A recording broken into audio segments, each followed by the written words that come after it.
Nagsimula akong mahumaling sa pinsan ng aking asawa nang mapansin ko ang pagbabago sa kanyang katawan. Ako nga pala si Earl, 37 years old at isang byudo. Isa akong engineer. Pumanaw ang aking asawa na si Rica sa panganganak, ngunit hindi rin kinayanan ng aming anak. 9 na taon na kaming mag-asawa at masasabi kong naging masaya ang aming pagsasama. Ako ay 5'8", Pinoy na Pinoy ang kulay at may matipunong pangangatawan. Masasabi ko na gifted ako dahil may ipagyayabang ako. Buhay pa ang asawa ko nang magsimulang lumipat ang pinsan niyang si Becca at 11 years old pa lamang siya noon. Kailangan tumira niya sa bahay kasama namin dahil wala sa ng ibang pwedeng gustong kumupkop sa kanya dahil sa wala ng ama at nasa Australia ang ina. Si Becca ngayon ay 19. Nasa 5'2" ang height. Hindi naman siya chubby at di rin masyadong payat. Ang katawan niya ngayon, ang masasabi kong gusto ko, maalaga sa katawan, maganda na parang si Jessica Gomez. Tamang-tama ang kanyang iniingatang kayamanan. Gusto ko ang bewang niya, papuntang balakang. Ang kanyang pangupo ay maganda rin at mahubog. Nasa 34, 29, 34 daw ata. Kaming dalawa na lang ang nasa bahay at paminsan-minsan bumubusita din ang mga kamag-anak ni Rica at Becca. Nagsimula ang lahat sa isang aksidente pagbukas ng kanyang kwarto. Becca? Becca? Kumatok ako saglit at biglang bumukas ang pinto ng kanyang kwarto. Kuya, ano po yun? Gulat na tugon niya. Tumambad sa akin si Becca na nakatapis lang ng tuwalya at nakaipit lang hanggang kilikili. Maputing balikat, nakaikinis na leeg na parang nag-aayang halikan ko. Dahil sa nakapusod ang buhok niya, kaya kita ang hugis ng leeg nito. Dahil sa sitwasyon, ay hindi nito napansin ang salamin sa cabinet nito. Wala siyang suot na pantahas na panloob, tanging panloob na pambaba lamang ang suot niya. Maganda ang nakikita ko. Parang gusto kong pasukin sa mga oras na yon at hawakan ang bewang nito. Natulala lang ako sa kanya. Kuya, ano po ang problema? Para kayo nakakita ng multo ah. Wala. Pasensya ka na. Hindi ko sinasadya. Pwede bang ikaw muna ang maghain at may tinatapos lang ako? Sige po kuya. Magbibihis lang po ako. Pumunta na ako sa kwarto pero nasa isip ko pa rin ang aking nakita. Matagal ko nang pinagpapantasyan si Becca. Pero itong mga sandaling yon, gumising ang natutulog kong init sa katawan. Makalipas ng ilang minuto at si Becca ay kumatok sa kwarto ko. Kuya? Pasok ka, Becca. Pagbukas ay si Becca na naka plus size t-shirt na puti ang suot at parang walang suot na short. Kuya, kain na. Sabay hila patas ng t-shirt para ipakita ang kanyang panloob na pambaba at mapang-akit na muka. Natulala ako ng ilang segundo. Natigilan. Natauhan ako nang may marinig akong tumatawag. Kuya! Kuya! Huy! Kuya! Si Becca. Tinatawag ako ng paulit-ulit. Guni-guni lang pala. Ha? Sorry. Ang dami ko kasing iniisip eh. Okay lang yun. Sige po. Baba na po tayo at na makapag-almusal na. Sige. Susunod ako. Sagot ko naman. Natapos kaming mag-almusal at pumunta na si Becca sa school at ako naman ay nagpatuloy sa ginagawa kong project. Sa bahay lang naman ang workplace ko. Sabado, 5:30 AM. Habang natutulog ako, nakaramdam ako ng nagiinit ang aking katawan. Parang May nagpapainit sa akin. Gumising ako at tinignan to. Laking gulat ko. Nakita ko si Becca. Nasisiyahan. Malalim ang mga hininga. Paulit-ulit na ginagawa. At minsan ay napatingin pa ito sa akin. Pinapasaya niya ako. Napamura ako dahil dito. Sige lang, Becca. Sige lang. Matapos ang sandaling pagpapainit niya sa akin, gusto ko nang may maganap sa amin.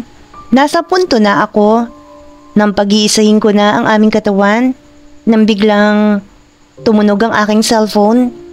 Nagising ako dahil sa tawag. Naiinis ako. Kinuha ko ang aking cellphone at nakita kong si Becca ang tumatawag. Hello, Becca? May kailangan ka? Inaangkin pa nga kita eh. Ano po yung kuya? Sorry, ang hina ng signal sa kwarto ko. Pakiulit nga kuya. Wala. Bakit ka ba napatawag? Ang aga-aga pa ah. Aayain sana kita kuya. May outing kasi kami ng mga friends ko. Pupunta kami ng beach, overnight. Pahatid naman ako kuya oh. Ganun ba? Sana, sinabihan mo ako kagabi. Sige, magbibihis lang ako. Nagbihis na ako, nadismayado. Dahil panaginip lang pala. Nagdala na din ako ng mga damit ko. At baka magustuhan ko ang lugar at makaligo bago umuwi. 2 p.m. nang makarating kami sa pupuntahan namin. Isa yung private resort ng kaibigan ni Becca. May malaking dipping pool. Tapos sa unahan ay maganda at malinis ang beach. Sabi niya, girls hangout lang daw. Puro sila babae. Hi Becca, dito na kayo mag-park. Si Jessica yun, kaibigan ni Becca. Sinalubong kami ni Jessica at 5 pang friends ni Becca. Sina Claire, Ruby, Mona, Sophie at Andrea. Mga kaedad lang ni Becca. Iba rin pumili ng friends itong si Becca. Magaganda, mukhang mayayaman, at yung tipong hindi pababayaan ng mga magulang. Nagsimula nang mag-prepare at magbihis. Nagpasya ako na umuwi na lang dahil safe naman. Walang mga lalaki at may caretaker din. Becca, uuwi na ako. Mukhang safe naman kayo dito. Tawagan mo na lang ako bukas kung uuwi ka na. Baalam ko kay Becca. Sige kuya. Salamat po sa paghatid ha. Sabay beso sa akin. Palabas na ako papuntang sasakyan nang may tumawag sa akin. Tito wait.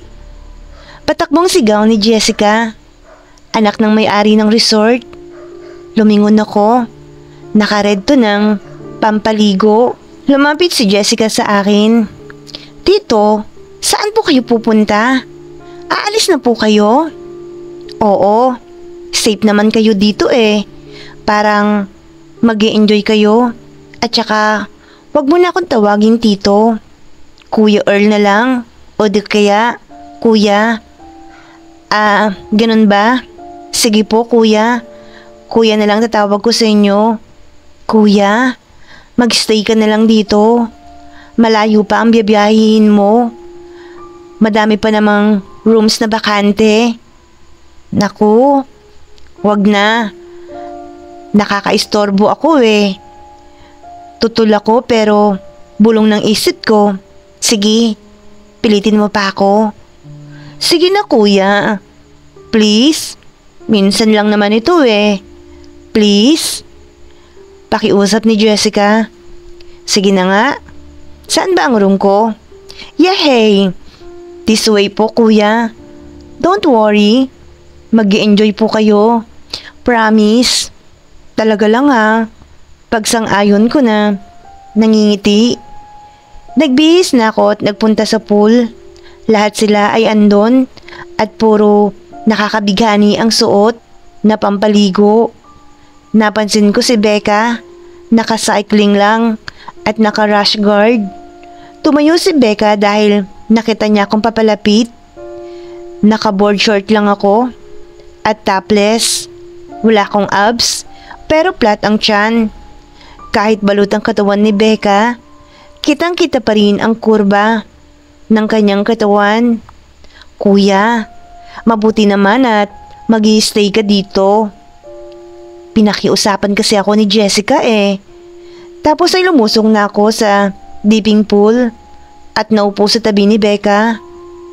Actually, tito, kuya, pinakausapan din ako ni Becca bago ko lumapit sa'yo. Pero same lang naman kami ng naisip kahit hindi niya pa sabihin. Aba, talaga lang ha. Salamat naman kung ganon. Pero may iba nga ako. Grabe itong kuyang Becca ha. Pang-athletic ang datingan. Si Andrea. Napansin ko din. Nag-gym ka ba kuya? Singit na wika ni Sophie. At ilang taon ka na kuya? Tanong naman ni Claire. Paminsan-minsan nag-gym ako. At 37 na ako. What? Sabi na pagkabigla ng 6 na dilag. Napangiti si Becca sa reaksyon ng mga friends niya. Sorry kuya ha, for what happened sa wife nyo. Pero, hindi na kayo nag-asawa uli? Tanong ni Ruby. Okay lang. Hindi na. Okay na siguro to. Walang nanligaw sa'yo, kuya? Natatawang tanong ni Mona. Ha? Wala naman. Kuya? Totoo ba? Baka ayaw mo lang sabihin. Kasi andito si Becca. Ha? Bakit naman ako ang dahilan? Siyempre, nahihiya si kuya. Sabi naman ni Jessica. Okay lang naman. Natatawang sagot ni Earl. Pero, may iba ako. Becca, ba't naman naka-rash guard ka?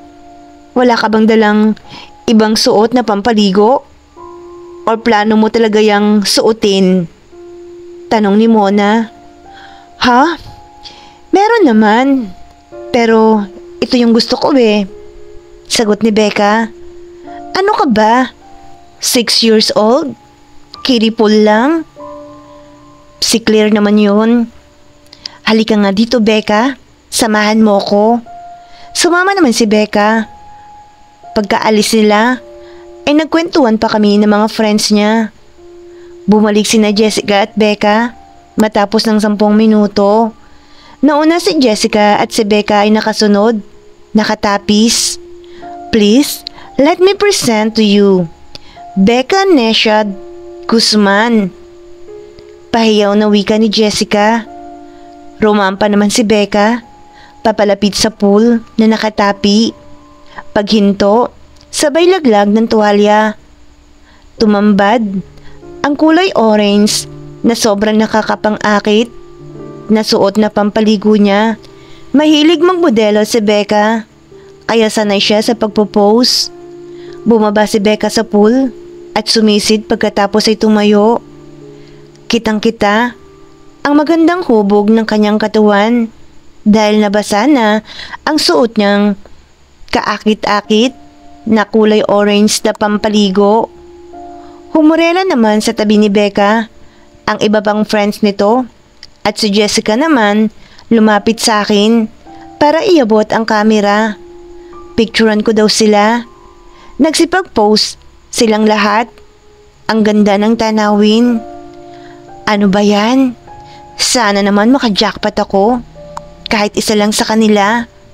Sa isip ni Earl, habang nagpipicture at paminsan-minsan, sinusum ang kamera para makita niya ang nagkagandahang tanawin sa kanyang harapan. Natapos na ang paliligo at nagbihis ako. Sila naman ay di muna nagbihis at nagrobe muna. Nagbukas ng alak si Jessica at Andrea at tinimpla ito. Naghapunan muna kami at lumabas ulit malapit sa dagat at nag-bonfire. Dala na ang kanilang kailangan, pati na mga tinimplang alak. Oh, wala dapat pa bebe ha? Dapat lahat iinom. Wika ni Mona. Yes! Sabay na sigaw nilang lahat. Hindi ko lubos maisip na ganito pala si Becca pagkasama ang friends niya. Pero at least, alam niya kung kailan pwede maging ganito. Kuya, ikaw na mauna. Wika ni Ruby. Sige, sabay abot at amoy ng inumin. Amoy malakas na inumin. Ininom ko at ang sarap ng lasa. Hindi malasahan ng alak na inilagay. Dati akong lasinggero noong kabataan at wala pang taong nakakalasing sa akin kahit gaano kadami o ano man ang inumin. Sumunod si Claire at ang mga kaibigan nito pati si Becca. Malalakas silang uminom. Bukod sa tinimplang iniinom ay may dala din silang tequila. Nakailang ikot na kami at naramdaman ko sukdulan na ang mga kalasingan ng mga ito. Si Becca ay pakisap-kislap na ang mga mata na tila pipikit pero nilalabanan ng antok. Ganon din ang mga kaibigan nito. Maya-maya ay nauna nang sumuko si Sophie pero bumalik din kaagad. Ako naman ay nakaramdam ng init ng katawan pero masyado pang maliwanag ang aking isipan. Biglang nag-aya si Jessica. Okay guys, I am challenging you guys. Ano naman yun, Jess? Baka mapahamak tayo niyan ha? Takang tanong ni Claire. Oo nga, same nung last na muntik na tayong ipapulis. Natatawang sabi naman ni Andrea. No, simple dare lang naman to. Body shot. Here, I have a tequila. Game. Paano ba? Pair? Si Becca. Kung pair, please Kuya Earl. Tayo na ang pair. Singit ni Mona. Nauna pa talaga si Mona ha? Sabi naman ni Ruby. Nap, hindi ganyan. Gaya ng sa outside country. Ikaw ang magbubuhos ng tequila sa body mo. Tapos, dapat makuha talaga siya kung nasaan man ang tequila na yon. Wow ha? So sino ang iba-body shot? Tayong lahat. Sagot ni Mona. So, sino magba-body shot? Si Kuya Earl. Oh? So sino una? Tila na-excite na tanong ni Claire. Si Becca. Wait, are you guys sure? Hindi makapaniwalang tanong ni Earl. Pwede bang pass na lang muna ako? Si Becca. Nope, hindi pwede yon. So, mahiga ka na. Nahihiyang umiga si Becca sa pool bench. Hindi pinahawak kay Becca ang tequila at si Jessica naglagay sa body ni Becca. Unang pinatuluan ni Jessica ang leeg. Lumapit ako at pahalik na kinuha ang tequila hanggang maubos. Wow, ang galing mo naman kuya. Bilib na wika ni Mona. Nakapikit lang si Becca. Isinunod ni Jessica ang balikat. Ganon din ang ginawa ko. Umagos ang tequila kaya sinalubong ko ito mula sa kanyang tiyan. Napamura ko. Parang sasabog na ang init sa aking katawan. Hindi pa sila nakontento at binasa ang buong katawan ni Becca. Ayokong mabastusan si Becca sa akin. So umalma ako. Are you sure about this? Parang hindi na tama to ah. Sabi ni Earl. Gawin mo na lang kuya. Kaya mo yan. Sabi naman ni Ruby. Nakapikit lang si Becca. Bumulong ako sa kanya. Becca, sorry ha. I have to do this. Okay lang po kuya. Go na lang po. Sambit ni Becca habang nakapikit. Iba ang treat ng mga kaibigan ni Becca. Halos paliguan si Becca ng tequila. Kung kaya't buong katawan ni Becca nasayaran ng aking labi. Wala na akong sa sarili ko. Ramdam na ramdam ko ang paglalim ng hininga ni Becca at panginginig ng katawan pag dumadaan ang aking labi. Hudyat na nakikiliti siya. OMG, nakikiliti ako. Natataong sabi ni Becca. Natahimik ang mga kaibigan ni Becca. Yun pala, ay mga nagiinit na rin ang mga ito. Oh my God! Tama na yan. Ako naman, sabi ni Mona. Sorry, wala nang tekila. Tumayo lang si Becca at isinuot ang kanyang robe. Hingal at tumakbo papuntang kwarto. Becca, I'm sorry. Tawag ko kay Becca. Tila hindi ako narinig ni Becca. Ay, sayang. Hindi na ako naabutan. Pero okay lang yan. Si Becca, kuya. Ang galing mo ha. Pabirong wika ni Mona. Nagsisi ako dahil hindi ako nagpigil. Malalim na ang gabi at nagpa siya akong lumabas. Uubusin ko ang inumin at sa pool na nakatulog ang lahat. Maliban kay Jessica. Samahan mo naman ako sa kwarto ko, kuya. Anyaya ni Jessica.